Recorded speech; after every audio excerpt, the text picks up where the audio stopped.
Hello and welcome to Stonehouse for the Arboricultural Association's Wednesday webinar sponsored by Still. I'm John Parker, CEO at the association. Please say hello in the chat. Let us know where you're watching from. Make sure you select everyone when you do so. Otherwise, not everyone will be able to see your wisdom that you're sharing. What else was I going to say? Use a Q&A button for questions. As always, if you requested a certificate, then one will be sent to you. Webinars recorded. They'll be on the website in the next few weeks. Also, remember, there's a closed captioning service available on Zoom as well, should you require it. And that's pretty much all the housekeeping. You know the drill by now. Some people keep raising their hands by mistake, by the way. I'm not going to give you the mic. I don't know if you're trying to send a little thumbs up or a winky face or whatever it is you people are up to. But anyway, focus on your clicks. This evening, we will be hearing all about ancient trees and planning from our guest speakers, Jim Mullholland and Emma Gilmartin. Some of you may have seen that Emma has recently joined the association as our new senior technical officer, which is very exciting indeed. Hurrah! Oh, look, there's a little a horn of plenty, some sort of cornucopia thing now. I don't know what it is. It's a party popper. Oh, it's a party popper. Right, yes, party indeed. Next week, we will be joined by Harry Studholme, who will be taking us on a tour of trees through time, forest before humans, from the first trees to the Ice Age. So that's going to be a really good one. And then the following week, on January the 24th, we're going to be welcoming back Jeremy Barrell. Jeremy's presentation is entitled Urban Greening, My Top 10 Tips for Beating the Worldwide Scourge of Urban Greenwashing. You can sign up to both of those webinars and all of the others in the series absolutely free right now.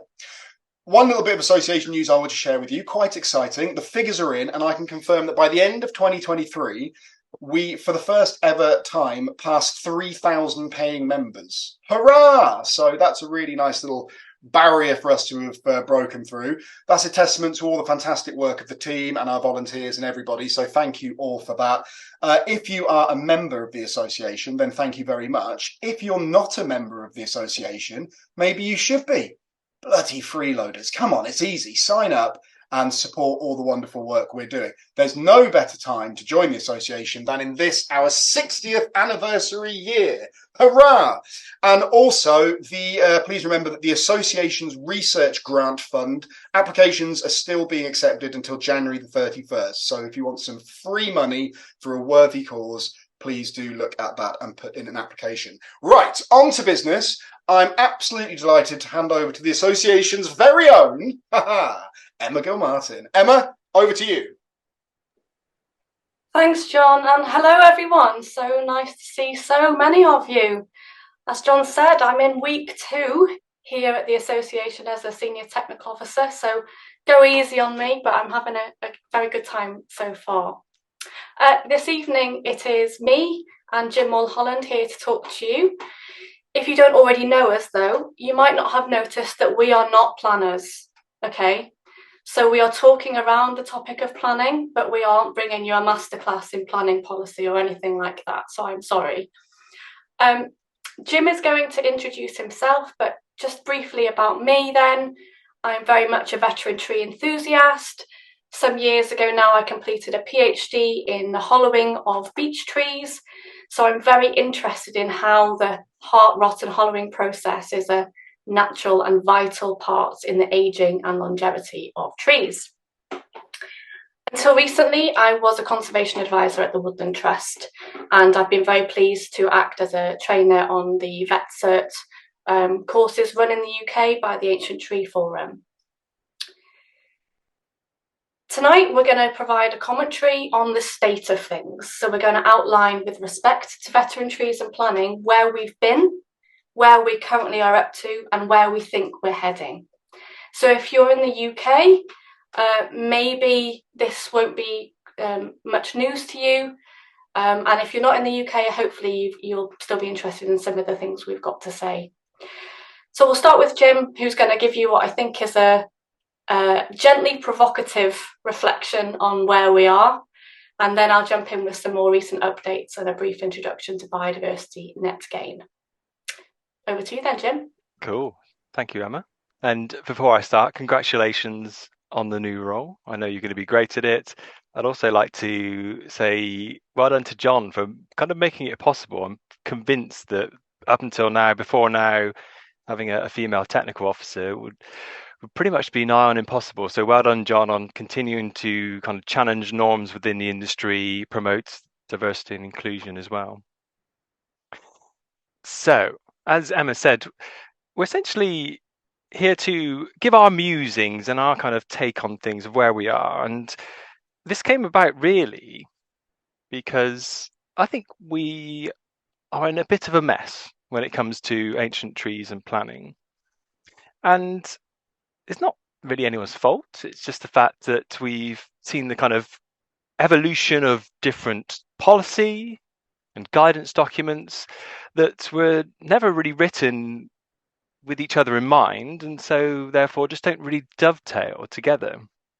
And I think the result of having these different pieces of information and guidance that don't work together means that instead of providing a very strong front for ancient trees and ensuring that they are fully considered, in actual fact, there's kind of a bit of kind of obscurity, a bit of kind of complication around, okay, well, how do we treat these things? What is an ancient tree? All of those various things.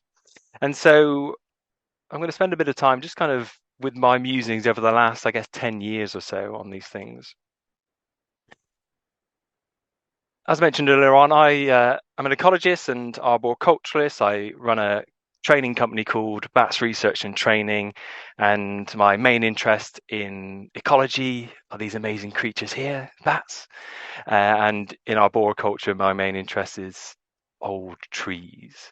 And as you can imagine, where you get bats in trees, I get particularly excited, like in the video here. I've previously worked as a tree officer for Wiltshire Council. I've worked as the training and technical officer for the Ancient Tree Forum. I've even worked for the Arb Association as one of their technical officers. And Emma mentioned earlier on VetCert. You may be familiar with this if you're in the UK or in Europe. I'm also a holder of the consulting level VetCert. So I'm going to start a bit about thinking about trees and how people have valued trees through the years. And if you wind the clock back a few hundred years, the wealthy landowners would consider these trees important because they were status symbols, that they could have them planted outside of their wonderful homes, as you see in the video here, and have the opportunity to kind of show off to their friends when they come round and visit their estates. They also provided shelter for wildlife, including deer. And unlike now, where we have ready access to food, most of us will have fridges or freezers where we can store food for a long period of time. That wasn't always the case. And so adjoining some of these estates would perhaps be a park or a chase where the deer could graze freely. And this would provide a bit of sport for the landowners when they have their friends round, and a kind of all-important food resource, especially during the leaner winter months. And of course, that was the wealthy people, the wealthy landowners. But trees had a connection with the everyday person as well. And we see many examples in the UK, but also across Europe as well. And this photo is taken from northern Spain. Examples of trees being managed or work trees. And you can see an example here. We have some pollarded ash trees. And this allowed kind of dual purpose of land. So you could graze animals around the trees and you produce a product from cutting the trees as well. We saw the importance of trees in certain religions, in particular paganism, the idea of yew trees being able to ward off evil spirits or kind of usher in new life as well. And we have certain trees that are famous, and that could be because of them being a landmark, them being particularly revered. And the photo here is of major oak, perhaps one of the UK's most famous trees, maybe even one of the most famous trees in the world. And this has mythology kind of linked into it with Robin Hood. And you can see from the amount of steelwork that's in this photo, whether you agree with it or not, that people clearly have cared for this tree over a number of years. And if you haven't seen it yet, make sure you catch Reg Harris's postcard from the major presentation. I think it's available from a previous conference talk, either on the Arbor Association website or from the Ancient Tree Forum website, but well worth a watch. So there were many and varied reasons why people value trees. And then somewhere along the way, humans lost their direction. And we ended up with trees that looked like this. And oh my God, are they ugly. And instead of being wonderful, open-grown trees full of character, beautiful trees full of wildlife, we ended up with dense plantations of trees that were perfectly straight. And it's all about producing a product that is saleable, that you can produce some money at the end of it. So we saw the advent and formalization of forestry. And this is perhaps a few hundred years old. Then moving on to the 1960s, we see the birth of what we now know as arboriculture. And John mentioned about the Arbor Association being in its 60th year. And this kind of move away from, okay, well, managing land and managing trees for that saleable product to realizing, well, they're just quite pretty, aren't they? And they provide some benefits. And this is the village I used to live in. And you can see wonderful 1960s architecture surrounded by some trees. And clearly at the time they thought, okay, well, we need to put some trees in the ground. But the focus originally in arboriculture, at least, was mainly to do with the aesthetics, so how these trees looked. But these two concepts are fairly limited. The first one being about, the value of a tree, the products that you can create from it, and therefore the money you can sell the timber for, or the aesthetics of the tree, so what they look like. And we know that trees offer a wide range of values. And if you look at this tree here, it's going to have fairly little economic value. There's going to be no real money in extracting timber from this tree. Equally, with the aesthetics, there may be some people that say, yeah, it looks, gnarly and I like that, but probably the vast majority of people would consider a tree like this to be ugly and you just want to get rid of it, right? And so we saw the advent of this terminology of ancient and veteran trees to really kind of communicate to people the fact that trees have values beyond the monetary value, beyond the aesthetic value. And it's a fairly broad church. In the UK, we focus a lot on the organisms, the animals that live in these trees, in particular the dead wood insects, invertebrates, for example. And you may get some people excited about this. If you've got ecologists in the room, they may get particularly excited about particular beetles that live in the trees. But other people will kind of just go, okay, well, so what? And so you're not going to reach everyone. But in a site like this is the Tortworth Chestnut near me, and this is part of a wonderful old estate. And the Earl here probably doesn't care too much about the beetles that might be living in this tree. But if we talk about the history of the land, and here is a landscape architect drawing of a kind of very formal gardens of the estate house there, the church. And if you look in the background, you can see this tree. And so significant was this tree that they were willing to keep it, despite the fact it didn't really fit in with the formal design that they were going for. And so it's all about just trying to communicate and connect with that person to say, these trees are valuable. And okay, you may not consider them valuable for wildlife, but maybe it's the history or the fact they were worked or the fact that your predecessors managed land in a particular way. And maybe that's how you reach that person and say, it's worth keeping for that. And so we saw a kind of the start of this process, I guess, kind of happening late 80s, early 90s, and there were various meetings at City of London sites, Burnham Beeches, Epping Forest, which eventually led to the publications of these documents, where people getting together and kind of sharing ideas.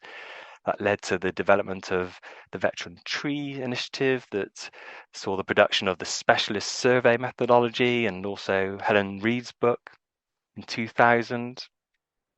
In the UK, we had the Ancient Tree Hunt, now known as the Ancient Tree Inventory. We saw the development and growth of the Ancient Tree Form and all the fantastic work that they've done, including in 2013 the publication of another handbook, Ancient and Other Veteran Trees, Further Guidance on Management. So that's kind of the veteran movement, a very potted history of that. Within arboriculture, we've had standards to do with trees in relation to construction initially. This was 2005, and then 2012, the current version of the guidance. That's slightly different name there, as you can see, but really the same focus. And we saw the inclusion of veteran trees being mentioned at this point.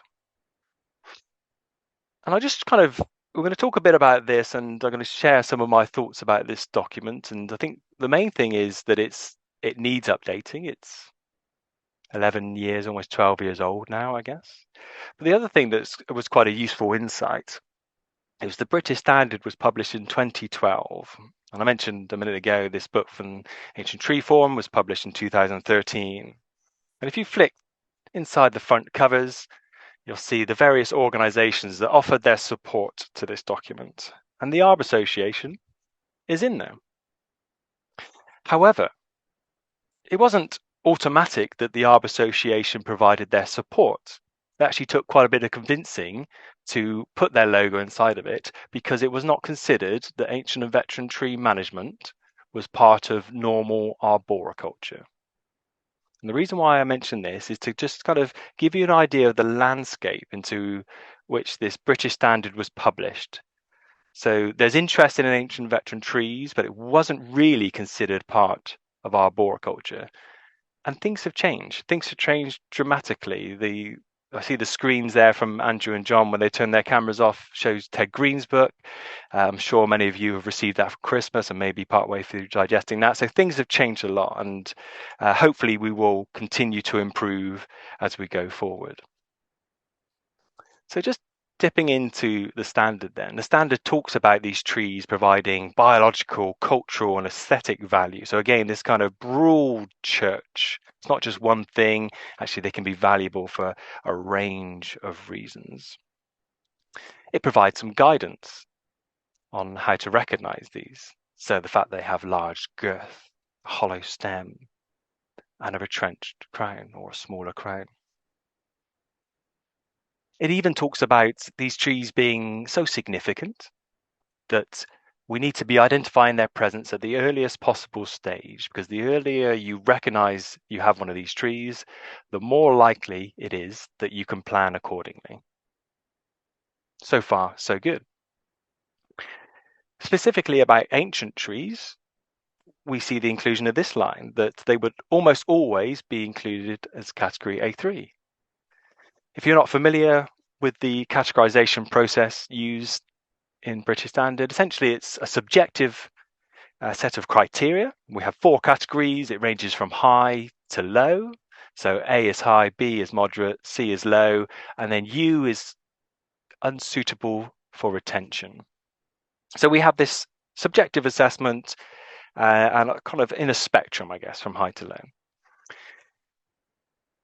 However, it does this slightly odd thing that when we're considering which category to place trees in, the first thing we need to do is consider whether it passes the criteria for category U.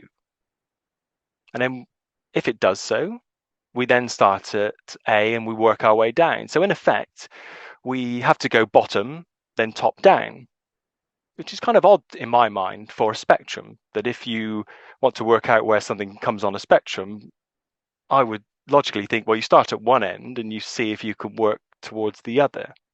But we get this kind of artificial barrier placed in the way, which is, I guess, very traditional in terms of arboricultural thinking, the kind of utilitarian approach to trees, the fact that they have a kind of a useful life expectancy, and then we perhaps need to get rid of them, replace them, and have something new. So here we have some of the key descriptors that are included within this document.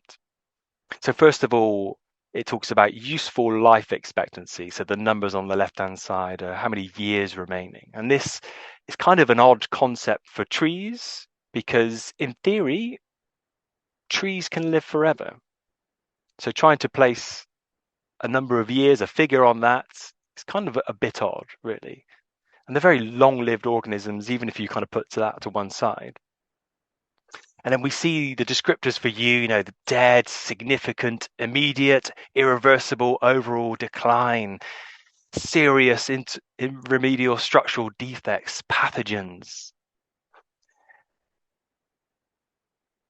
It got me thinking, and I saw this tree a few years ago. We were doing some exams and some training on this site, and was looking at this tree, and I thought it was a very nice example to bring tonight. So it has some of those features that were mentioned earlier on. So it has, relatively large girth. Most definitely has a hollow stem, and the hollow stem extends all the way up to kind of the union you can see in the right-hand photo there, so quite significant. It even has a reduced crown, and you can make out the lower secondary crown coming in lower down in the section, and the kind of the extremities of the crown kind of going through that reorganization process.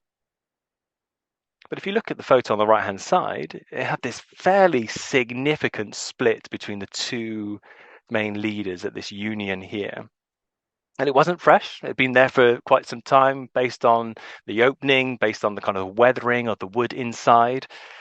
And so it was a really interesting one. And going back 6 months later, unfortunately, this had happened.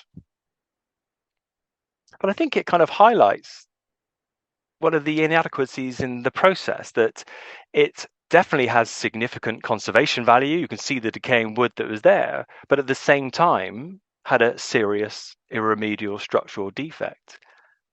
And I honestly don't know. I don't think there was much that could have been done to stop that tree falling apart based on the time when I saw it. I think that would be quite difficult without kind of reducing it so significantly that it lost a lot of the value in the process. And the British Standard talks about the ability to upgrade. So there's this initial barrier that you have to consider whether it's a category U tree first of all. However, there is a kind of a side avenue to say, well, you can upgrade it if it has a recognizable value, even if it's only in the short term. But it has this caveat saying that you must be able to kind of appropriately manage any safety concerns around that tree. So it kind of still brings that consideration in, this kind of classic thinking within arboriculture, with risk kind of being considered first and foremost. And of course, in trees in development, our main focus isn't really risk. It's about providing information to decision makers to inform whether or not they should approve a planning application. So I've kind of highlighted one of the weaknesses there about these kind of competing issues of trees that have ecological value, but perhaps at the same time have some structural weaknesses, perhaps. There are a few others as well. And I talked about how there's a part in there that talks about useful remaining life expectancy. And inevitably, this favors trees that are large, trees that are longer lived. So when we look at trees maybe such as hawthorn, rowan, silver birch, for example, they just don't get to the same size and don't reach the same age typically as other species such as oak and yew. And so are at a kind of disadvantage from the start. Arboriculture is also very much focused on individual trees. It makes it different to forestry or ecology. When we manage sites collectively, we're kind of less worried about individual features or individual trees. We're more worried about the condition of the site overall. But arboriculture, we focus on individual trees. So the assessment of the quality and the value of trees is very individualistic. Now, we do have an allowance that we can survey trees in groups. However, there's an inherent weakness here, because typically when we have habitats like this or populations of veteran trees, the overall value of a particular site is probably likely to be greater than the sum of its parts. So if you kind of added up, if you could calculate it somehow, calculate the value of each individual tree, you add it together, the overall value of that site is going to be greater than the sum of its parts. And this is just one of the challenges within arboriculture, because we tend to have a focus on individual trees. In 2012, we saw the publication of kind of a new way of thinking about planning, the National Planning Policy Framework. We've seen subsequent revisions since, and we had an inclusion within it about the idea of irreplaceable habitats, and a very strongly worded policy within it that essentially says if you're going to lose these or damage these irreplaceable habitats, then that's not okay. Your application should be refused. There are a few caveats that go with that, but essentially this is the message that's being sent. And so to revisit this tree earlier on, I talked about, okay, well, it's in theory could be a category A tree and a category U tree at the same time, but you couldn't necessarily get to category A because you get stuck at the hurdle for category U. Well, that doesn't matter, because the habitats here, I think if you consider this tree to offer irreplaceable habitat, that takes primacy over the British standard, because the policy is national planning policy. And apologies, we're talking mainly about England here because we had this specific wording in England. And so the national planning policy trumps the industry guidance, the British standard. And we have this focus on irreplaceable habitats.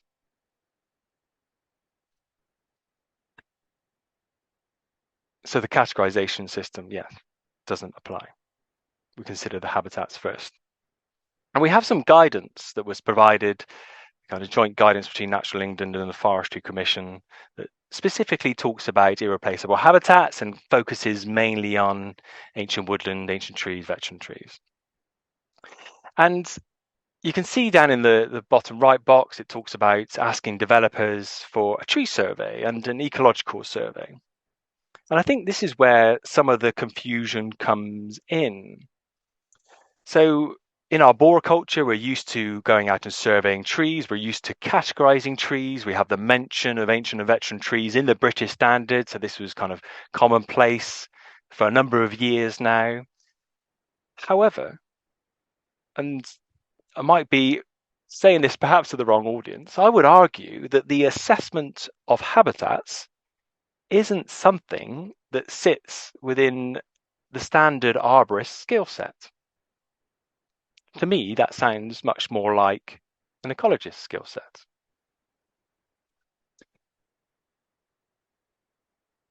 And the guidance on the previous slide talks about, requiring both a tree survey and an ecological survey. And I think there's issues here with how these two interact. And one of the challenges is that both of these disciplines are very broad. So you could work in arboriculture, you could be trained in arboriculture, and you could have little to absolutely no knowledge about ancient and veteran trees. Yet, if you were going out to do a 5837 survey, a British Standard Compliance survey, you may be called in to provide advice on this. In a similar vein, I think the same happens in ecology. My main specialism within ecology is bats. Emma's into plants and fungi. You have people who are into birds, sand dunes, all of those types of things. So I don't think it naturally falls in either of these camps. What we need is where these two skill sets overlap. And I think perhaps this has been lacking in standard education up until now, that ecologists aren't really taught about trees. If they are, they're taught about woodlands and the ecology of woodlands as a whole rather than individual trees. And arboriculture in its standard training isn't really taught about, it might be talked about ancient and veteran trees, but not really taught about how you assess whether a habitat is irreplaceable, which is the requirement of that national planning policy.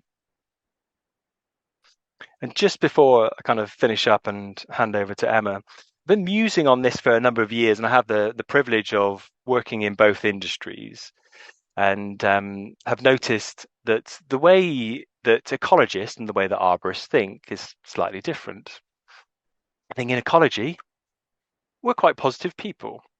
we get sent out and we get asked to look for nice things, and you go, oh, I'm going to look to see if there's some breeding birds today, and you wander along and you might find some breeding birds, or get to climb some trees and look for bats, or go and do a plant survey, and oh great, you get to see an orchid. Isn't that lovely? In arboriculture, it's the other way round. That Klaus Matic talks about this idea of the ideal tree. We form this tree in our minds, and that tree in our mind gets kind of more refined the more trees we look at. So we see big trees, we see small trees, we see young trees, old trees, we see trees in different habitats, lowlands, uplands, etc. And the more trees you see, the better formed that ideal tree is in your mind. And the reality is that ideal tree does not exist because it's perfect. Nothing's gone wrong with it. There's no external pressures on it. There's no wind, there's no droughts, there's no insects are coming along and nibbling away at them. And what we are taught to do in arboriculture essentially is to troll trees, to say, okay, well, I know what an oak tree should look like. And my job looking at this one here is to say, okay, well, let's work out why you're different from the ideal tree, and say, well, you got like a small crown, you got a bit of decline at the edge, and or you got a bit of a crack there, and you're a bit rubbish really, aren't you? And you've got kind of a bit of flaking bark coming off here. And we're just kind of negging. We're negging trees and just knocking them down. So we start from the ideal and we just knock them down, knock them down, knock them down. And this is reflected in our language. Because arboriculture has such a focus to do with risk, we have these very negatively worded or loaded terms, defects, decline. It's inherent in how we're taught. And we need to revisit this. If we are truly going to make right decisions and serve these trees and do them justice, we need to revisit this. And so thinking about how we can make the existing systems work as effectively as possible. Emma's going to talk a bit about biodiversity net gain, various things on the horizon this year. And what we'd like to do, essentially, is to ensure that as we go forward, we kind of just do the best we can. So we're planning on offering a kind of a more detailed evening session. We're going to put a link in the chat, or Andrew's going to put a link in the chat coming up. If you'd like to come along, just drop your details in there as an expression of interest. We may not be able to kind of invite everyone, but the idea essentially is to come along and just kind of share some more detailed thoughts about these things, but also hear from you about some of the challenges you may be facing or where we can potentially go in the future as well. So we want to kind of work out where, I've talked a bit about the problems of where we are, but we want to make sure that as we go forward, we make it as best as we possibly can. And I'll hand over to Emma at that point. Are you there? I am not Emma, but I am here to tell you that Emma has just called me and told me that her laptop has crashed. Oh dear. So, there's a variety of options here. I could wing it, and I could just pretend to be Emma. They're not that observant, Jim. They won't notice. Emma, what would you like to do? I'm starting. Do Jim want to maybe do his favourite book? You're thinking, Emma. Emma's just restarting her laptop. Is there anything you'd like to add, Jim? Or then, actually, I could ask you a question if you want. Shall I do that? Go for it. Let's do that. This is the sort of thing that a professional host would do seamlessly. Seamlessly, yeah. So that nobody out there would even notice that this was happening. And I think we've got away with it. So, seamlessly, picking one at random, I normally actually try and plan this. Paul Lambert asks, adding ancient and veteran trees into BS 5837 would limit development, but how many developments are adjacent to those features? Wouldn't it just be worth adding an outright refusal for any developments around ancient and veteran trees? Is that the sort of thing that we've seen in the NPPF and with buffer zones? Yeah, so I guess like one of the things to bear in mind, I guess, is that we seek to improve the future for these things, and there's kind of limited things we can do. So we can lobby, and there's been quite a lot of success in terms of reaching Parliament and making them, aware of the significance of ecology generally, but also of these particular habitats, irreplaceable habitats. And so when when ministers are spoken to and we talk about, this protection not being sufficient, they don't really understand it, because they say, well, you've got tree preservation orders and you've got this that in the national planning policy framework. So like, why aren't you happy? And I think there's potentially more that could be done there, but I think huge headway has been made. I think perhaps what we need to focus on are what we do as an industry or between other professional industries of helping people understand how to interpret this and kind of moving forward. So the idea of kind of outright refusals for tree or sites next to ancient and veteran trees, as you kind of point out, that's kind of built into the national planning policy framework, but that's up to the local planning authority to decide, isn't it? I think what we're trying to highlight here, the journey I've taken people on are musings that I've had over the last 10 years or so, looking at the British standard and saying, okay, well, it's tried to include these things, but here are some limitations of that. We then saw the publication of the National Planning Policy Framework, and those two documents weren't written with each other in mind. So instead of lovely, dovetailing together, they just don't quite work together. And so I guess the kind of the focus really is, okay, well, as an industry, can we put together more of a coherent front on this and say, we've got the policy that protects these trees. Okay, first of all, this is how we recognise them and this is how we treat them. Thank you, Jim. We're going to do one more question. Where's a question specifically about what you see? This is terrible. I can't find what I'm looking for now. Oh, I found a question I wanted to ask and now I've lost it. Oh, there we go. From Rob. Oh, from Rob Nutt. Hi, Rob. He asks about the tree you mentioned, which you visited and then it failed 6 months later.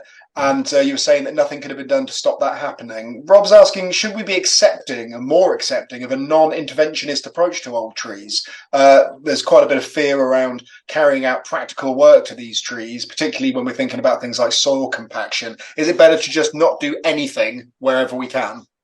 I think this is a really complex topic. This is why we have various books on management. This is why we saw the development of Vet Cert. And I guess this is a kind of a slight tangent from what we're talking about this evening. I think it very much depends on the individual tree and the professional managing it. One of the kind of great challenges really is that, do we have the right people advising on these trees? Do we have anyone at all advising on these trees? So yeah, I think it's hard to provide broad brush answers on it. But it was an interesting tree, and the reason why I included it, because I think it fell in the descriptors of a category A tree, but also in the descriptor of a category U tree.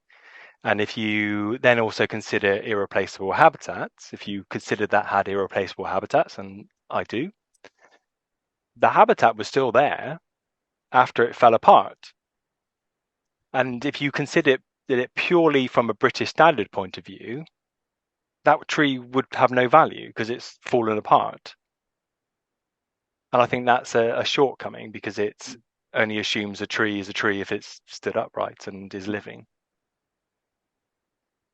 Makes sense. Thank you, Jim. I'm going to keep doing questions for now because we just really want to focus on Jim for a moment. I think, Jim, quite a few people would like to know more about your Ghostbusters vehicle, and they're quite excited about how it's lit up. I don't know if you've got anything you want to tell us about that one. I can notch up a gear. So there's light underneath the shelf. We can have that. And then I can turn on the cars. Do you like the fungi as well? Oh, they're a bit too bright at this time of night. These are little fungi, light up fungi. The Ghostbusters one is really annoying because it has like sirens that flash, so the blue lights flash, and I cannot be dealing with that most of the time. Emma's wondering what the hell she's wandered back into. Thought we were talking about ancient trees and planning. We gave up on that, Emma. It's what the people moved on to Ghostbusters. We are pushing the boundaries of arboricultural webinars. You don't get this with other organisations, so that's why we're the best. Jim, thank you. Those lights are annoying, he says, suggesting maybe you wang it in the bin. No, don't. It's lovely. Right. Thank you, Jim, for answering those questions. Welcome, Emma. I know that the Arb Association would only provide you with the finest equipment, so I can assume that this must have been user error, but we won't blame you. It was all me. Sorry about that. There were too many emojis flying around. The computer just couldn't cope. They do that. They try and throw you off. They're horrible people. They're just here to make us fail, Emma. That's all they want to see. Right, over to you, Emma. Thanks. Okay, are we sharing screen? How are we doing? Computer is working. Great. So I'm going to dive straight in and follow up after Jim's remarks on NPPF being our planning policy that takes a primacy, I guess, over industry standards and guidance. I'm going to provide a bit of an introduction to biodiversity net gain and then look ahead for the year in terms of what's coming up. Biodiversity net gain, what is it? It is a new law. It's a new commitment in England to improve nature one development at a time. So that means that most developments, with some exceptions, those that require planning permission, will have a measurably positive impact or a net gain on biodiversity, and that's compared to the state of biodiversity pre-developments, okay? Now this is a very timely webinar because biodiversity net gain, or BNG, has been rumbling on for some time. The Environment Act of 2021 set out the first detail about BNG, but it's this month, years later, that we think BNG will become mandatory. And I was watching Parliament live right until the moment that I joined the webinar. Lucky me, because the House of Lords are about to pass some of the first BNG regulation. So I've been watching that so you don't have to. But it's not quite mandatory yet. So what needs to happen before it becomes mandatory is for 6 statutory instruments to pass through Parliament. And these instruments set out the kind of legal detail required to make all this a reality. So as I said, the first two of 6 statutory instruments are about to be passed this evening, and if the others pass through Parliament during the rest of this month, we'll finally have mandatory BNG. And it's unlikely, but we may still see some last-minute changes before they're passed, okay? So everything is not yet in stone. So to elaborate further on what BNG is, using Natural England's own brochure, on the top line here we've got some habitat, and the usual situation is that we've got habitat. Mostly there is a net loss of habitat when that land is developed, okay? A slightly better scenario on the next line down is a no net loss scenario, where you have the same amount or quality of habitat created or restored somewhere when there is a development. And on the bottom line here, we have a net gain scenario. So this is one where there is not only no net loss, but even more habitat is created or restored as a result of a development. A much less charitable way of describing BNG then is as biodiversity offsetting. So you might be more familiar with the idea of carbon offsetting, where you yourself or a company, you can't avoid emitting some carbon into the atmosphere. So you or a company might pay to make good on those emissions by offsetting. For example, by planting trees, by sequestering carbon, or by buying carbon credits off someone else. And so just to draw that comparison between carbon and biodiversity offsetting, it's the same idea really.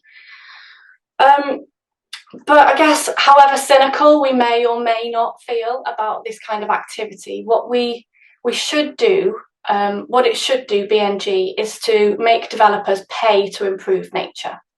So most of us might agree that we do need to build things from time to time. And when we do develop land, someone should make good with regard to the habitat that is lost. So how will it work? So you're wanting to do a development.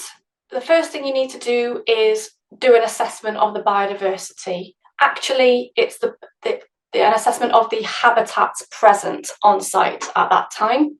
And you must do this through a statutory and official biodiversity metric tool provided by DEFRA. Then you explore design options for your development. So this is at pre-application stage. You need to explore and compare options for minimising habitat loss on the site. Then, when you know what your baseline is, and what your baseline might be after development, you will create and submit what's called a biodiversity gain plan for approval. So, some more detail. You must be able to show that what you'll achieve is a minimum 10% gain in biodiversity units compared with your calculated baseline. And some councils have been doing this and will ask you to deliver more than 10%. So that's a very exciting area to watch, where some councils will ask for more than 10% gains. And there are a variety of rules that sit behind all this, which I don't have time to bore you with today, but for example, not all habitats are treated equally in the biodiversity metric. So some habitats are more distinctive than others, some are more difficult to create than others, and you'll have to observe these kind of trading rules when you're doing your calculations. And just to mention, in order of preference, it's much better, easier and incentivized to deliver gains on a development site that is within the footprint of your development, okay? And if you can't do that for whatever reason, you must enter a biodiversity credits marketplace. So you need to find someone or somewhere to develop or to deliver biodiversity gains elsewhere. And that can be not only the creation of new habitat, but the improvement of existing habitats. So that could be really great, and I'll elaborate on that in a little minute. Then as an absolute last resort, if you can't deliver biodiversity gains on site or off site, you can buy statutory credits off the government for a premium. Now, all of this, apart from, it seems, on-site gains, off-site gains will need to be registered, they'll need to be monitored, and they'll need to be secured for 30 years. So not forever, but at least 30 years. And that will be enforced through planning conditions or conservation covenants. What does this have to do with ancient and other veteran trees? Well, as Jim pointed out, ancient and veteran trees are referred to as irreplaceable habitats in national planning policy, and they will continue to be regarded as irreplaceable habitats in BNG regulation. So on the screen here is the current list of irreplaceable habitats in the draft regulations. Remember, it's not yet passed through Parliament, and this is the same list as the one in National Planning Policy Framework. Those of us who have been consulted on this over the years, we're expecting more on this, more detail and a longer list of habitats. But for now, to provide certainty, this is the list, and we're quite sure that ancient woodland and ancient and other veteran trees will remain on it. So you'll need to record these when you're doing your habitat baselines work, just like you would record any other habitat. Is this good news for ancient and other veteran trees? Well, I think so, hopefully so. BNG regulation is law, not just policy, meaning that their status as irreplaceable habitats is reinforced. So they shouldn't be lost or damaged apart for wholly exceptional reasons.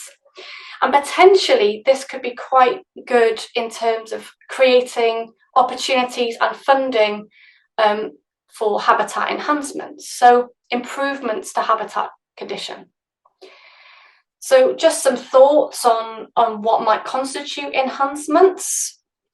Perhaps this could include halo thinning around veteran trees. It could include improvements to woodland condition, creation of species-rich grassland and scrub around veteran trees, wood pasture creation or restoration, and so on.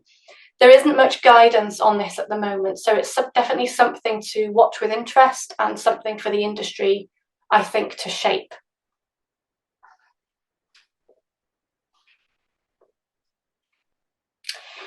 Some other things that we'll be watching closely, though, are around the mitigation hierarchy.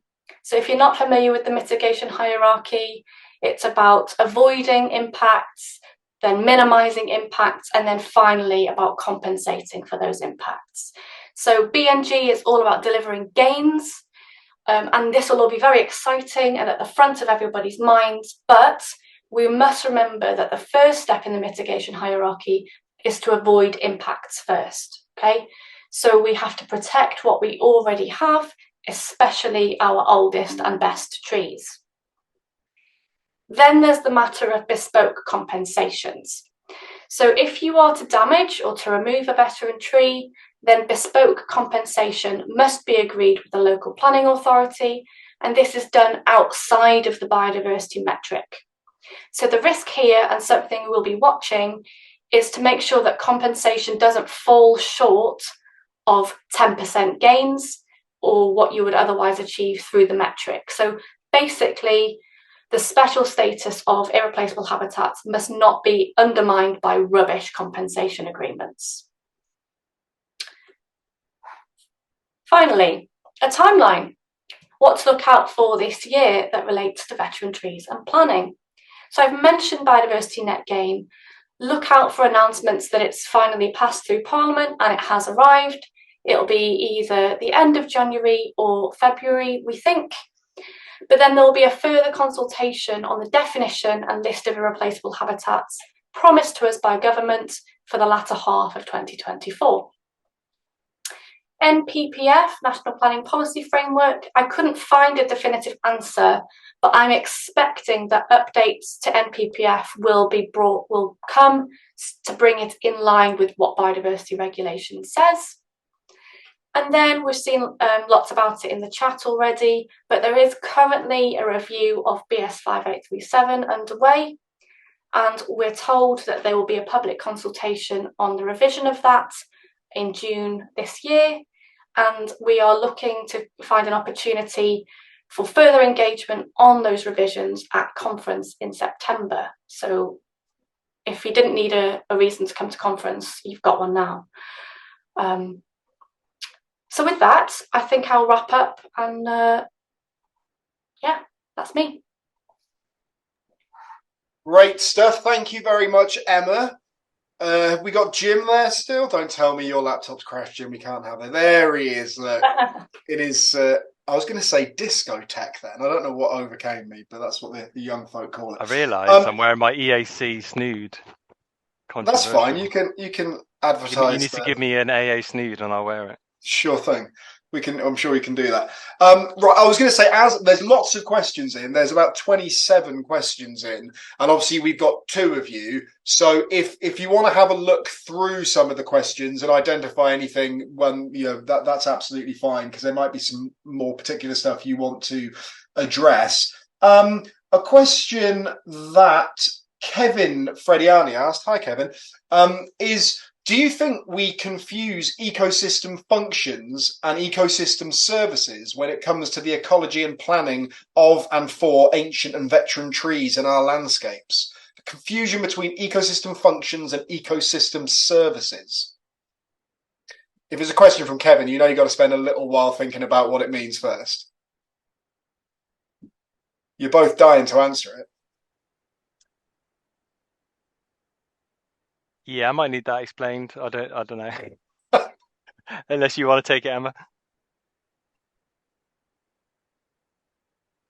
I guess that what's very trendy at the moment is thinking about what nature does for us and what trees do for us, and a sort of more holistic view about our place in nature. Sometimes feels a little bit less serious, but appeals to a lot of us, I think, that work with trees and in ecology. So I guess I don't know if Kevin's trying to draw out a bit of a backlash against ecosystem services and natural capital kind of approaches, but Yeah, maybe Jim's caught up with the question. Or an answer. I mean, we can do either bit in this session. This isn't working out, this new method of doing it, is it? No. I'm not sure I'm your man for this question. Well, I think you're right though, Emma. For what we and Naomi's watching, and Naomi often says this in presentations that we're sort of obsessed with what the tree's doing for us rather than actually thinking of the tree itself. So I guess perhaps that, like you said, is what Kevin's sort of driving at. But Kevin, feel free to say what you think in the chat. Okay. Quick question then. If there's anything you want to address, please do. But Keith's asked if there's plans for BNG in Scotland or Wales. I don't know what the situation is in Scotland and Wales. Any ideas? Yeah, I can take that. So Scotland and Wales use similar language around net benefits to biodiversity and building with nature, that kind of thing. At the moment, they've got quite strong planning policies that suggest that you should be delivering net benefits, but crucially, they don't currently use metrics. So it's a bit more fluffy in terms of evaluating whether a development does deliver net benefits. Both governments acknowledge that a measurable, quantifiable thing is desirable, so they may yet move towards metrics like in England. But they'll be different. And Fiona's just put a link in the chat as well. Scottish Government draft planning guidance by Biodiversity. So I would have a look at that, folks, if you like. Okay. Jim, have you seen anything you want to address particularly? I'm just conscious that we're not going to be able to get through all the questions. I don't want to miss out anything that you think's important. Sure. There's a question from Hannah Chalmers about because of the difficulties identifying ancient trees, would it be better to identify the species that use them? And I think that's even more complicated to do that comprehensively than to look at the habitat and the focus. I think this is a point I intended to make earlier on, but didn't quite make it right. So I'll kind of revisit this. The planning policy in England protects irreplaceable habitats, of which ancient woodlands and ancient veteran trees are considered to be. So whilst it mentions those words in there, those are just examples of irreplaceable habitats. So our focus has to be on those habitats, and that's quite right while we focus on that. I think in arboriculture, there has been a lot of focus on protected species, and with bats and nesting birds, I guess, receiving the most attention. If you think about bats, of the 18 species we have 14 that live in trees. Pretty much all of them you can cater for with a bat box or something similar. And so the concept then of irreplaceable just doesn't apply to that species. In the same way, you could look at a range of other species as well, like nesting birds. So kind of our vertebrates are largely out of it if they're just using the space as a place to shelter, for example. But it's the species that will actually directly feed on the trees that become more interesting. So if you think about wood decay fungi, you think about invertebrates, there's just no way of directly replacing that. But yeah, if you think it's hard to identify an ancient tree, try to identify a fungus that's not fruiting, or try to identify invertebrates that you need to kill and put under the microscope.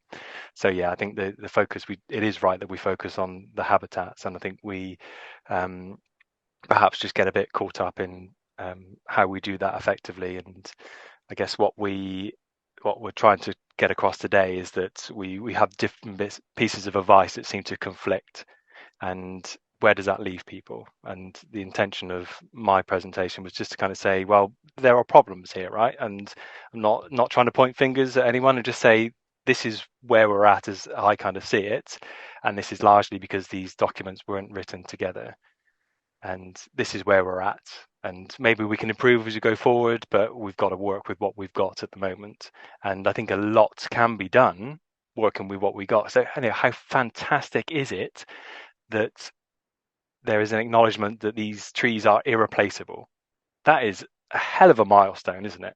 And that's from all the hard work of all the people over the last 30, 40 years that have done that. And I think sometimes we're too quick to kind of throw the baby out with the bathwater and say, well, it's just not quite good enough, though, is it? Like, maybe we need to do better. We're making steps in the right direction, and I think collectively we just need to be pulling in the same direction. Thank you, Jim. Emma, anything to add, or are you good? A good question here from Catherine, which I think is something that a few people might be a bit concerned about as we move forward, which is the BNG calculation something that arboriculturists will be expected to do, or will it be down to ecologists? I've heard a few people expressing concerns that even though we've got this in place, it might not actually be the ARBs who are doing those assessments. Have we got any idea? I mean, obviously we hope it's going to be ARBs, but any thoughts on that, or any hope for what's going to happen there? The answer is, I guess, depends how long you want to sleep on this. So someone competent needs to fill out and do the calculations within a biodiversity metric and create a biodiversity gain plan. You do have to map individual trees, lines of trees, hedgerows, all of that has to be accounted for within the metric. That includes a quantification of their area and condition. So you need to get in there and work with your ecologists to make sure that your expertise feeds into this process and is valued. I suspect the metric as it currently isn't really great for appraising the value of trees. That's for us to keep the pressure up, to keep it, improve it, shape it, and so on. So go exploring, go looking through the regulation. It's a treat. I'm sure you enjoyed watching Parliament today earlier on as well. Jim, anything to add on that one? Nothing from me, no. No worries. We've got a question that's been specifically aimed at Emma, but I think you could both take it, from Alexandra in Poland.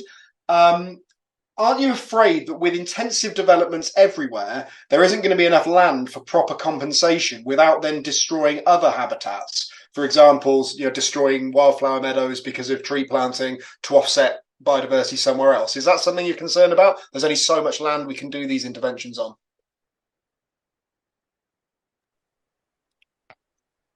I think it's a valid point. And again, I think this comes back to what we have scope to affect, that there will be more houses built. The population is increasing. Like, we as an industry cannot change that.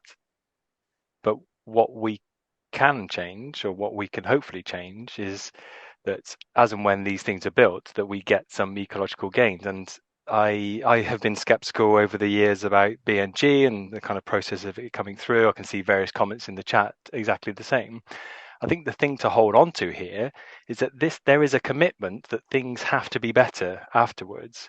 And I understand the skepticism around whether it will be delivered or not. And I think there's always an example that people can point to and say, well, the right process wasn't followed in this example, so therefore the whole thing's rubbish.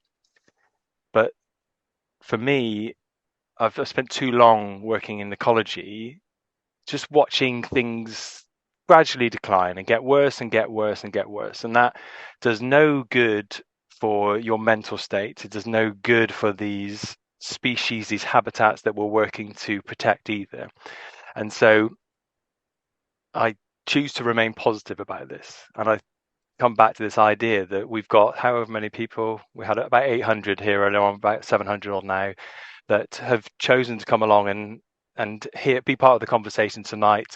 I've offered up the opportunity to talk about this further, provide some kind of more elaborated thoughts of the things I've been thinking about for the last 10 years, but also hear people's perspective on this. The Arbor Association are kind of asking or providing the opportunity to talk about this at conference. We know, for example, the British Standard is being rewritten, and what we want to ensure is that, okay, right, well, it's been 12 odd years since that was written last.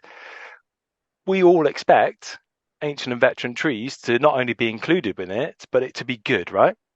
And this is what we hope, and we can affect that kind of change. So there are concerns, and you don't have to look particularly far to see things going wrong, but this process, this change, this development is inevitable, right? And I think I personally believe that we're better off aiming towards something that we feel will be better rather than just saying, well, it's kind of futile, because why even bother? I'll just give up and become an accountant then in that case and go and do something else.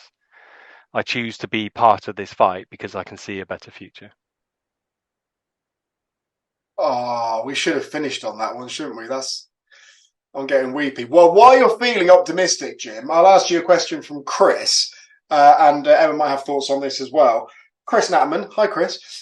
Chris has said, how come over the last 50 years, despite all the grants, initiatives, policy, etc., our nature is still in massive freefall decline? You said it's a bit depressing looking at that from our sort of professions.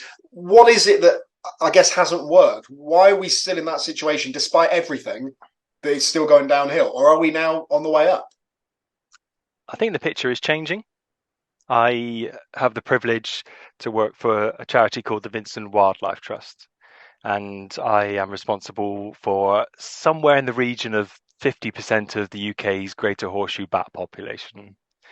And the thing that made me want to work for the Vincent Wildlife Trust is, among all of the doom and gloom that I've seen in my whole career working with bats, a video popped up 5 years ago to say, we found this building over in Sussex where these bats have reappeared. And this tells us that the population is increasing and is expanding. And pretty much single-handedly, that organization has taken that species from maybe 2,000 bats in 1980 to somewhere perhaps approaching 20,000 bats. And that's, tenfold increase. It doesn't sound like much in 40 years, but it's an increase. And so there are gains that are occurring. I think one of the real challenges is making sure that when we take actions, that they actually have the desired effect. And I think we can also point to plenty of examples where just things didn't quite go right. And I've spent a lot of my time in particular thinking about bats and trees and trying to provide better guidance for people working in arboriculture, because I am convinced that people working in arboriculture are happy to comply with guidance and legislation as long as they're told what to do. But historically, ecologists have said, okay, well, there are bats and they're ours, so you can bugger off and go somewhere else because bats are ours. And instead of kind of saying, okay, well, let's welcome you in and hear from your perspective, and you tell us about the trees, we'll tell you about the bats, and we'll have those two circles overlapping in the middle. And I've seen comments in the chat of people saying that there's lots of ecological knowledge in arboriculture. You're absolutely right. I think there's loads of it. I think there's plenty of scope for even more. And I'd love to see even more ecological training as standard in arboricultural qualifications. And so I think there are gains happening. I think things could do more. I think a big one, which you're working on at the moment, John, is getting people interested in this. So Emma made a comment to me a few years ago about, she can see her now worrying. She said, I just don't think we've got the best people on the job. And I kind of said, what do you mean by that? And she said, well, at school, we were told to be lawyers or doctors, or if you want steady income, go and become an electrician. There's no one there saying you want to go and work with trees or you want to be an ecologist. And so we're just not reaching people young enough. We're seeing at the moment a recruitment crisis, a kind of succession crisis within arboriculture. And I think the video you unveiled at conference, John, was fantastic and spot on, exactly the type of thing that we need to reach to the next generation of people. And we need to bring them into this and say, cool, we've taken this so far, and we'll kind of get you up to speed and then kind of hand it over to you to kind of take it on from here. And Emma and I are here standing on the shoulder of giants, right? I'm incredibly privileged to have worked for the Ancient Tree Forum, for the Arbor Association, for the Vincent Wildlife Trust. And that doesn't happen on its own. That happens through all the hard work, the blood, sweat, and the tears of the people that have come before me. And we need to ensure, as part of going forward, that we get the best people we possibly can. And I think up until now, we just aren't reaching those people because inevitably they go after the money. A lot of people go after the money, right? So what can we offer them that isn't money? Because there's not a great deal of money in what we do. But we can offer them the opportunity to work with amazing habitats or species, or be outside and be connected to nature. And we just need to be better at communicating that, I think. Definitely. It's the glamour, Jim. That's what we can sell people, the glamour. It's the Ghostbusters cars that light up and annoy people. Imagine a youngster seeing that, and how did that guy get where he is today? Bats. Okay, still any opportunity for you two to shout out any questions that you've seen from all the lots we've got. We got a question from Craig. Hi, Craig. Does Jim know of any good examples of successful refusals that support a veteran tree over development that's been tested, sort of appeal or something? So successful refusals in planning that prioritise the veteran tree over the development. Yes. Can't provide specifics, but the policy has been successfully used to identify that irreplaceable habitats are present and therefore refuse an application that was made. Like it has happened. I think we tend to hear about the ones that go the other way, but absolutely, it is a really strong piece of policy. Like, I think we need to remember this. It's a really strong piece of policy. We just need to work out the best way of implementing it. Thank you, Jim. Okay, Emma, have you spotted anything you want to ask? One question. Oh, sorry, go on. You do it then. I didn't know if you had more time to look. You say you. There was I can't remember who asked it. There was a question about concerns about who was going to monitor and enforce the BNG. Yep. That came up in Parliament again this week. There is, the age-old concern about resources in local authorities. That's rumbling on. Nothing more to add apart from we're watching. It's still being raised, but it will fall to local authorities, especially for on-site biodiversity gains, to monitor and enforce all of this. Right, thank you. And Jim, will you have something there? I was just about to say my dinner has arrived, so I need to head off soon. Great. I mean, that's certainly how it works, Jim. That's absolutely that's perfect. What are you having for dinner? It's chippy tea tonight. Standard on a Wednesday every night. They clean the fryers out, so fantastic. You always have it. You always have it at 7:15, yeah. Yeah. It was. I thought the webinar was 6 to 7. Is it not? Well, no. I mean, I sent an email. I can share my screen and show the audience, but it's fine. Don't you worry about it, Jim. You enjoy your chippy tea. So sorry. Let me just check. We've got. Hang on a minute. It's only we got 700 people who are delighted for your chippy tea. Oh, I love these webinars. Right. Okay. You've thrown me there with that confusion. Has anyone seen anything else they want to ask? Because I'm just trying not to laugh now. A question from Chris here, and I'm not sure you're going to be able to do this even at the moment, but Chris is asking if it's possible to do a quick run through of how trees are actually assessed under BNG. So like how a single valuable tree might be assessed and the connectivity of it. What's the almost sort of process of looking at that tree and allocating those units to it? It's fine to say we don't know yet because it is something in development, but it's a good question. We do know you need to look for the biodiversity metric 4.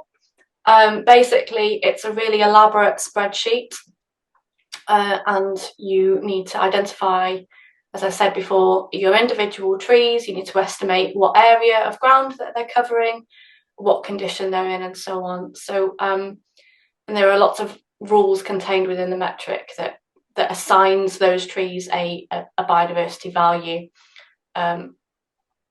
Very hard to sum up in a few sentences, especially when chips are going cold. They can wait. That's fine. I think the interesting thing about biodiversity again is that it identifies these trees as it has this process for how you do the calculation, and essentially doesn't allow any development to proceed if you have the loss or deterioration of irreplaceable habitat. So this is the thing that we, I guess, kind of need to be considering. It's the mitigation hierarchy, the idea that we should be avoiding impacts first of all, and then as we kind of work our way down, think about mitigating, so kind of minimizing impacts, compensating, and potentially enhancing. And it's not about, okay, well, we just need to get an overall gain so we can lose this incredibly valuable habitat and just plant a load of new trees to replace it. That's not how the system will work. Go on, Emma. The main challenge really for ancient and other veterans is in their identification in the first place, right? So unlike other irreplaceable habitats, there is no complete inventory that a planner can just look up and say, oh, there's a veteran tree here. The onus is on us, ecologists and arborists, to identify the tree as veteran and tick the box. Tick. It's irreplaceable habitat. So that's the real weakness with the scheme.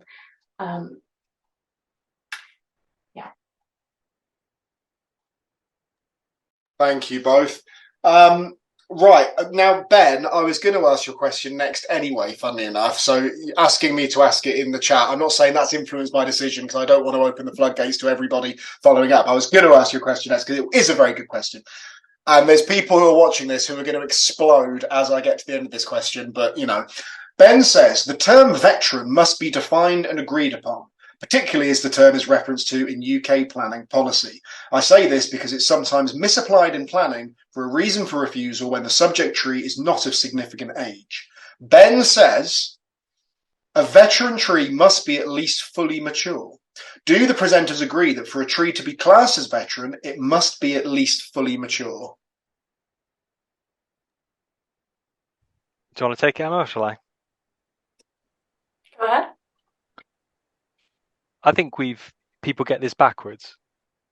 The planning policy protects irreplaceable habitats. And because the words ancient veteran trees are included as examples, we get hung up on that. We also see a definition of ancient veteran trees in the policy as a kind of guidance. And interestingly, that definition includes not only the biodiversity value, but also the cultural, historical value as well. And so the focus should be about whether the tree contains irreplaceable habitats. That's what we should be focusing on, rather than necessarily the age of the tree or any other criteria you need to think about. What the policy protects is irreplaceable habitats. I'm sure the Ancient Tree Forum and Woodland Trust wouldn't mind us saying that they have new guidance coming this year also, but veteran and ancient trees are defined in the regulations that are due to pass. So they will be the definitions you need to pay attention to. Thank you. And a couple of people have said in the chat it's quite confusing with different definitions floating around from different organisations. But from a statutory position, then, even if we don't necessarily agree with it, and I'm not saying we don't, but even if we weren't to agree with it, it's those ones in the legislation that are now going to trump everything else. Those are the ones that receive policy protection, which is what we're talking about here. And you're absolutely right, it's confusing. And the reality is we are where we are. There's no way of kind of changing that or undoing where we are. These documents were written kind of independent of one another, so they don't nicely dovetail together. And I think I completely understand, and I think I had confusion around it for quite a while, because you read the definition in one document and it's different to another document, and it kind of comes down to thinking about the rules of the game that you're playing. If you think about a checkers board and a chess board, they look exactly the same. However, if you want to play checkers, that's one set of rules. If you want to play chess, it's a completely different set of rules. Of course it is. And so if you're trying to determine whether it's an irreplaceable habitat and therefore receives this highest level of policy protection, they give guidance on that. So that's the kind of the default there. Thank you both.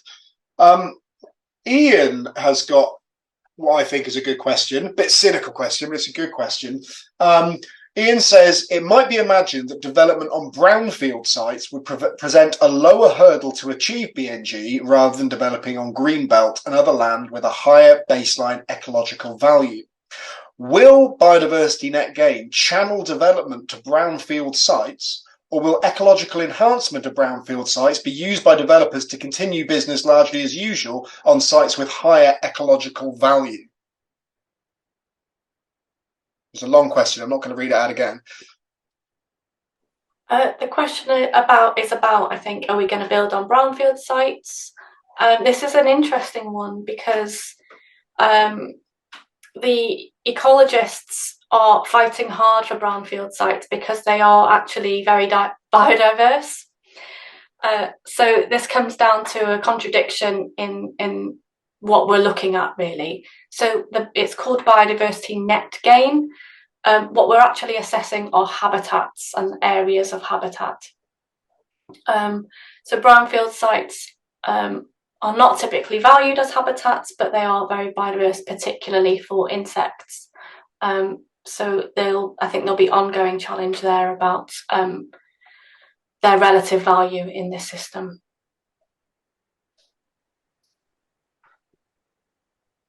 Can I pick up a question that's just come into the chat, which I think kind of brings things, kind of centers things quite nicely for me. So Ben's asked about how would you advise the untrained eye to recognize irreplaceable habitat? And I think you kind of, forgive me, Ben, I think you're kind of missing the point there, that I don't think it should be done by an untrained person. We're talking about these, the clues in the name, isn't it? Irreplaceable. These are really significant. And so therefore the decisions should be made by people who fully understand this. And I think this is kind of what I was trying to reflect where with the two circles and the Venn diagram earlier on, is that we've got this amazing protection, but perhaps what we've got is a kind of skills knowledge gap that traditionally, you know, even if arboriculture, I saw that Chris mentioned about ancient veteran trees being included in the old what's it called, the Prof Dip, like many years ago. Fair enough, but I can't imagine, because it wasn't when I did the level 6, there was nothing about how you determine whether something's irreplaceable.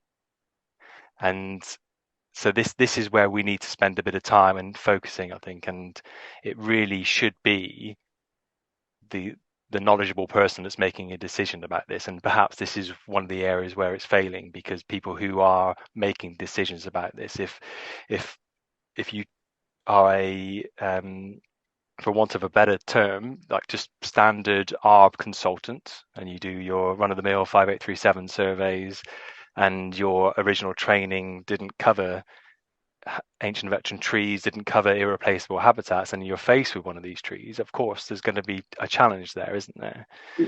And this is where we need to try to bridge a gap between the two industries, because as I pointed out earlier on, this idea of assessing whether something's an irreplaceable habitat, just the words to me sound like they sit more comfortably in the ecological sphere, because that's what we do day in, day out. We focus on habitats, or maybe species, I guess. But in arboriculture, that's not what we do, is it? Our focus is about assessing individual trees, largely to do with the structural condition of the trees, maybe the physiological condition of the trees. It's not about the habitats that they contain. And so we need to move forward and work out, okay, well, we cannot have necessarily, it seems wasteful to have two different professionals having to be involved in this survey. What can we do to make sure that we've got one professional that can draw on knowledge from both disciplines? And this, in part, I guess, is what the vet cert certification is about. And even within the vet cert professionals, you'll see that some people who are perhaps more kind of ecological background, some people who are more arboricultural background, there's variation within it. You know, these are very diverse fields, but I really think that it should be trained people looking at these things rather than untrained people. Thank you, Jim. Emma, anything to add on that? Or No. So we've maybe got time for one more, kind of combining two in a way. Shan has asked a question asking if you foresee a national or regional database of important ecological sites for public access. So arborists can identify certain trees as being important in the context of those ecological sites, and then have a more active role in protecting habitat through that sort of map. And then kind of related to that question, Chris has asked, is it worth getting more trees on the ancient tree inventory? Will that feed into BNG as evidence? There's two different questions, but kind of related. Any thoughts on either of those? You've just described the ancient tree inventory. ati.woodlandtrust.org.uk. There you go. I think the question about is it worth getting more trees on the ATI, the ancient tree inventory, absolutely. That it is it's a freely accessible resource, and people can look it up. If you have a planning application that comes in, it's something you can do from your desk to determine how do I phrase this? Because it's not the challenge with it is not a comprehensive survey, so it's not strategically done, square by square that someone's gone through and confirmed presence or absence. So all that it shows is presence. It doesn't necessarily determine that there's no ancient or veteran trees there. But yeah, absolutely. The more we can get on there, the more we not only know about then the numbers, the diversity, the spread of all these trees. There was a lady who did a PhD on using the ancient tree inventory data that looked at where they've been recorded and kind of use that to model habitat suitability. And within ecology, this is something we're doing quite frequently about modeling where you would expect to find perhaps certain species. See it quite frequently with bats, and look at the kind of things like the impacts of artificial lighting on how they can distribute, and disperse through particular habitats. So the better that database is, the more informed we're going to be from the get-go. It doesn't rely necessarily on someone going out identifying that tree. You're going to have that record on there already. Brilliant. Thank you very much, Jim. Okay, so we'll have one proper final question. A surprising number of people, though, in the chat, Jim, are asking ketchup or brown sauce. I think the slight disaster is we are out of ketchup, and so yeah, this is a situation we find ourselves in, and we have been for a few days, and there's been little concerted effort from either party to actually sort this out. I can see the despair coming out in the chat at the moment. So we have a tiny amount of brown sauce, but my wife, she's actually a mayonnaise girl. Mayonnaise girl, sure. Yeah, solid stuff, right? I'm really hoping, by the way, if there's anyone out there watching thinking this is terrible, feel free to complain. It's fine. You crack on. You get what you pay for, don't you? Unless you're still, obviously, in which case you get a much higher standard. Right. Okay. So last question. And that question, of course, is what is your favourite tree-related book? Jim Mullholland. Thank you very much. Well, it has to be the fantastic, if slightly challenging to get your teeth into, Bat Roosts in Trees. Because what's better than a book about trees? Well, it's a book that's about bats in trees, like this little chap here, this little nocturnal bat singing away there. Highly recommend it if you struggle sleeping at night or you're as crazy into bats as I am. And wasn't there another reason, Jim, you gave me for why you selected that book? Oh, of course, yeah, because it's got my name in it somewhere. Got your name in it. Yeah. It's got my name. It's the only book I'm aware of, at least. There you go. I can offer that to the camera with critical review by Jim Mullholland, but Jim Mullholland with one L. So must be a different Jim Mullholland out there somewhere. Could be a different Jim Mullholland. Well, the main thing, Jim, the main thing to me as a host is I asked you to pick a favourite book, and that's what you did. One book. You've picked a book, and it was one, and I appreciate that. Emma, what's your favourite book? Look, I'm claiming new staff privileges here. I've got two, because they're relevant to this webinar. Okay, so bear with me. Number one is Elderflora. So this is a fairly new book about ancient trees from a humanities professor from America. So no pictures, really. This is very much a historical take on our relationship with ancient trees. So well worth a slot in your library. Okay, number 2 is the value of a whale. What's that got to do with trees? If you're interested in biodiversity and carbon markets, this is a really readable introduction to like that whole approach. And if we're all interested, and I think we all are, in creating sort of a livable future, I would recommend The Value of a Whale. Marvellous. Thank you very much. 3 good choices, 3 new choices as well. We haven't had those ones before, so good stuff indeed. Thank you very much, Jim. Thank you very much, Emma. That was absolutely great. I think we've had more questions for this one than we have for any webinar for ages. There's 39 odd questions I think left, but we'll send the questions and the chat as always to Jim and Emma, and they can have a look through it. If there's anything that particularly tickles their fancy, then they'll be able to address that in their own way. So thank you, Jim. Thank you, Emma. Thank you all of you watching out there, and of course my wonderful team for all the work they do on these things. Hope you will join us for next week. Thank you, Steele. Forgot that. Don't worry. Thanks, Steele. I hope you join us next week. Harry's at home, and the week after that, Jeremy Barrell. And other than that, all of you go forth, enjoy your chippy dinners or whatever it is you're eating tonight, and weep for Jim, who's run out of ketchup. And I think that's the message we'll all take home from today. Thank you very much. Stay safe. Bye-bye.